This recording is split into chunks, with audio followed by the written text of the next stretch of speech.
When Ranni conspired against the Two Fingers and the Greater Will, she wasn't the only one to do so in the lands between.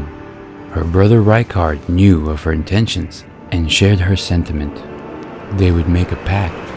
If either should fall in their attempts, the other would stand as a last resort and succeed where the other could not, ultimately achieving their goal.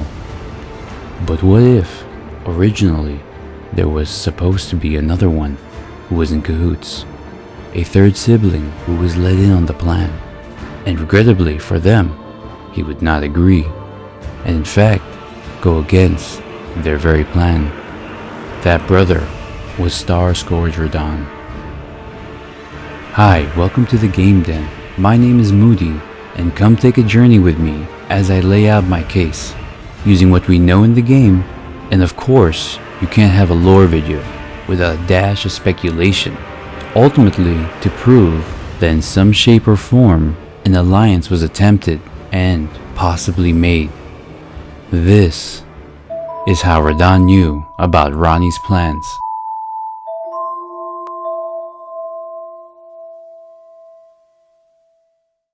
Before we begin, allow me to paint you the full picture. Before the shattering, you wouldn't be faulted for falling for its guise. The promise of the Two Finger and the Greater Will, the luster of gold, power, divinity eternal. Any mortal would, under the right circumstances, be it tarnished. Far-sailing seafarers, nobles, lesser impoverished, and even a great queen, America the Eternal no less. But do not let it fool you. All that gold and luster hides the truth. That Queen America the Eternal was a god indeed, but a god in shackles. America's offsprings, the demigods such as Ranni and Rykard, being of the royal lineage, would have seen firsthand and would begin to feel the signs of the inevitable at an early age, a future that was certainly in store for themselves, lest they take action.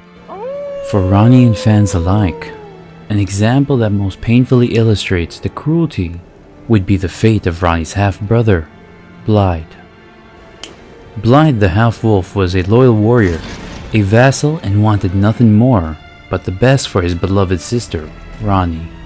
But the ugly truth is, no matter how much he truly cared for his sister, ultimately, he wouldn't have a say, for he was a shadow.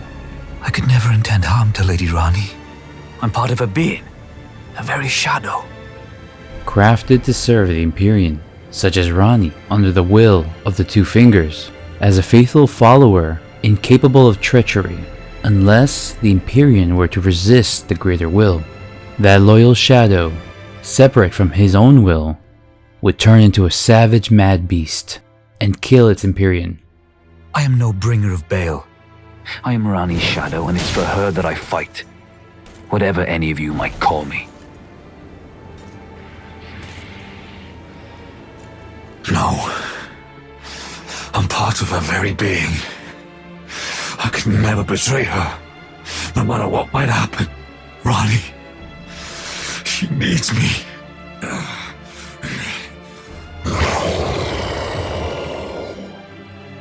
Like having to watch your own back from your very own shadow. These are the very shackles that awaited the demigod's future. This is what made Ranni and Rykard turn their back to the Fingers. And so the demigod children would plot their own way to usurp the Two Fingers. But they didn't do it alone. In fact, children of America would help each other more than they let on to the Tarnished. Due to the Shattering Wars, you would imagine that all the demigods would be at each other's throat the moment they laid eyes on each other. And in some cases, you'd be right. But there is evidence within the game to show that the demigod children had much more of a cordial relationship than they let on. When we first meet Ranni at the Church of Ella, it's not outright stated, but many in the community, and myself included, believed that Ranni bestowed the spirit calling bell to the Tarnish upon the request of her brother, Miquella. She even uses the guise of Renna when introducing herself to hide her true identity. Which, if you're curious as to who this Renna character is, and why Ranni pretends to be her when we first meet, I did a whole video you can watch diving into the very question. It's personally my favorite video I've done, and I'd love for you to check it out. You can watch it by clicking the link in the description below. And if you enjoy these kind of videos where we can discuss Elden Ring lore, stick around and consider subscribing and helping me grow the channel. Alright, back to the video. We can come to the conclusion that Ranni bestowed the spirit calling bell on behalf of her brother Miquella, even though she doesn't say it outright. During her first encounter with Ranni, she explains that she wasn't necessarily looking for you. What caught her attention was the rumblings that were of someone hurling atop a spectral steed. That is who she was looking for. Once Ranni understands you are in fact that person, she tells us, As I had hoped, I was entrusted this for thee, by Torrent's former master. Meaning Ranni knows Torrent. Knowing Torrent by name shows that this isn't just a random jumping horse to her. She is familiar with him, and most importantly, who Torrent's former master is. Miquella. Based on the artwork for the DLC, we now know for certain Miquella is Torrent's former master. In some cases, we also learn that through other items, some even conspire together. Take the Blasphemous Claw, an item that can deflect the power of the Black Blade, tells us that on the night of the dire plot, Ranni rewarded Praetor Rykard with these traces. Should the coming trespass one day transpire, they would serve as a last resort foil, allowing Rykard to challenge Malekith, the Black Blade, the Black Beast of destined death. And for Ranni, maybe things would have worked if her plans were not thwarted by the most powerful demigod of the lands. Before Radahn had succumbed to Scarlet Rot and turned into a mindless beast, forever wandering, Radahn would use his immense strength and ability with gravitational sorcery and lock the stars in place. In doing so, prevent Ranni from executing her plan, leaving Ranni locked out of her destiny. Even now, as a mindless husk of himself, he remained holding the stars in place. Our question becomes, why would he do this in the first place? What does it mean to prevent Ranni from fulfilling her destiny?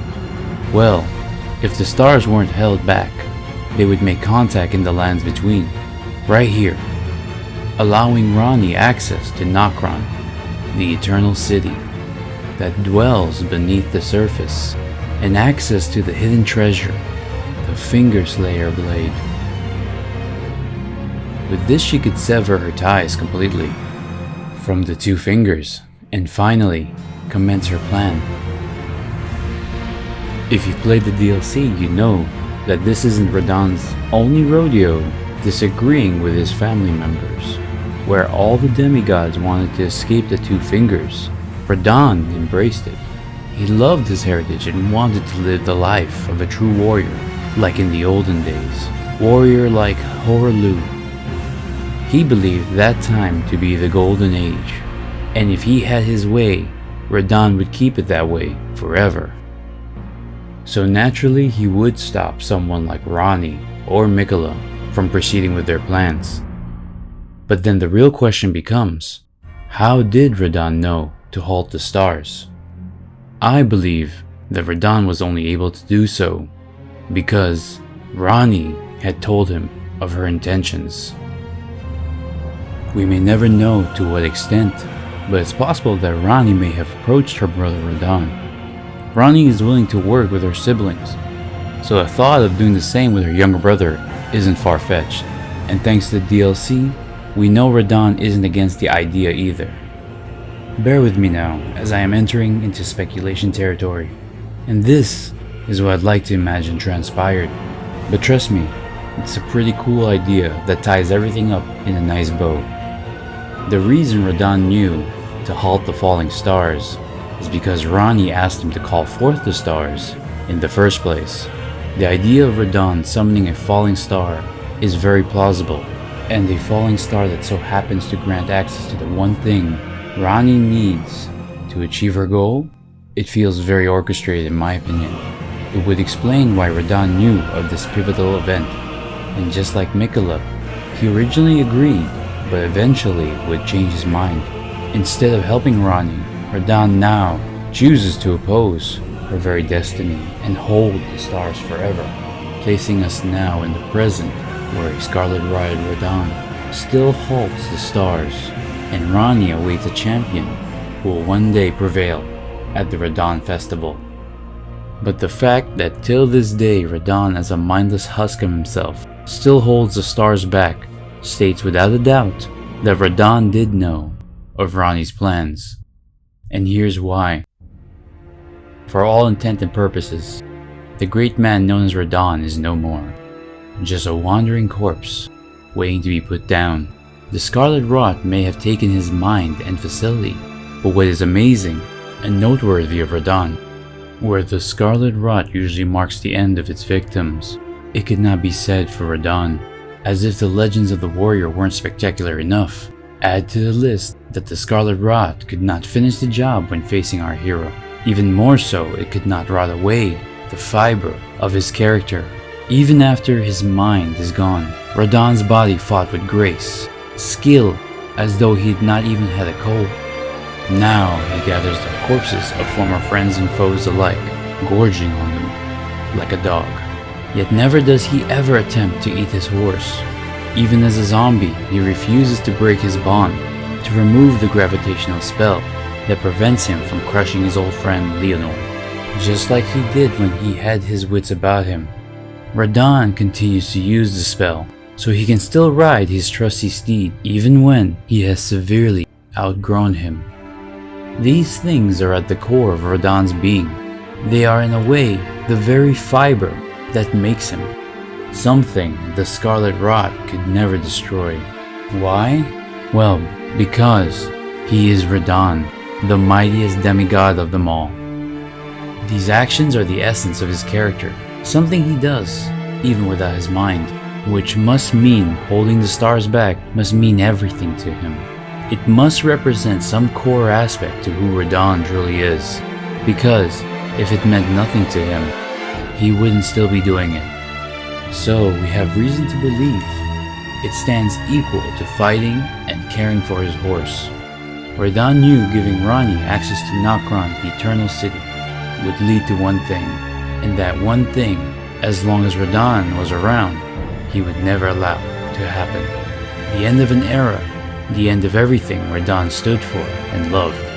The end of the golden age that he dreamed to be a great warrior of would cease to exist under Ranni's mastermind, and Radahn did what he does best to prevent it.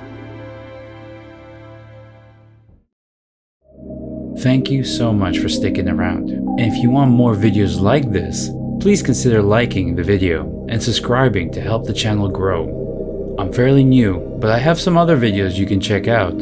Also, feel free to let me know what you guys are curious about or want to discuss in regards to Elden Ring. That way, I can dive into those subjects sooner rather than later. Because believe me, there is so much in Elden Ring to talk about. What do you guys think? Are you convinced that Radahn knew of Ranni's plan? Do you have any theories yourself? Please share your thoughts on what you think could have happened. My name is Moody, and thanks for stopping by at the Game Den.